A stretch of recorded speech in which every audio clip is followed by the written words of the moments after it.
ಒಬ್ರು ಸಿಸ್ಟರ್ ಬಂದಿದ್ರು. ಆ ಸಿಸ್ಟರ್ ಬಂದಿರುವಂತ ಸಮಯದಲ್ಲಿ ನಾನು ಇಲ್ಲಿ ಆರಾಧನೆ ಮಾಡುತ್ತಿದ್ದೀನಿ. ಅವ್ರ ಮನೆ ಸುತ್ತಮುತ್ತ ಎಲ್ಲ ದೆವ್ವಗಳೇ ನಿಂತ್ಕೊಂಡಿದ್ದಾವೆ. ಎಷ್ಟು ಅವ್ರ ಮನೆ ಸುತ್ತಮುತ್ತಗಳು ಎಲ್ಲ ದೆವ್ವಗಳೇ ನಿಂತ್ಕೊಂಡಿದ್ದಾವೆ. ಆ ಮನೆಗಿರೋರಿಗೆ ಭಯಂಕರವಾಗಿ ಕಾಡಿಸ್ಲತ್ತವೆ.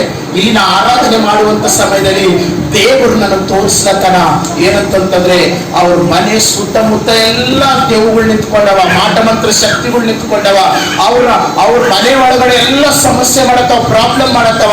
ಆ ಅಮ್ಮ ಇಲ್ಲಿ ಬಂದು ಸಂಡೇ ದಿನ ಏನ್ ಮಾಡಿದಾಳೆ, ಪ್ರೇಯರ್ ಮಾಡಿ ಹೋಗ್ಯಾಳ. ನೆಕ್ಸ್ಟ್ ಸಂಡೇ ಇಂದ ಆ ಪ್ರಾಬ್ಲಮ್ ಇಲ್ಲ. Hallelujah, hallelujah. ಯಾಕಂತಂದ್ರೆ ನೀನು ದೇವರನ್ನ ಆರಾಧನೆ ಮಾಡುವಾಗ ದೇವರು ನಿನ್ನ ಮನೆ ಸುತ್ತಮುತ್ತ ಇರುವಂತ ದೇವುಗಳನ್ನ ಅದನ್ನು ತೆಗೆದು ಹಾಕ್ತಾನೆ.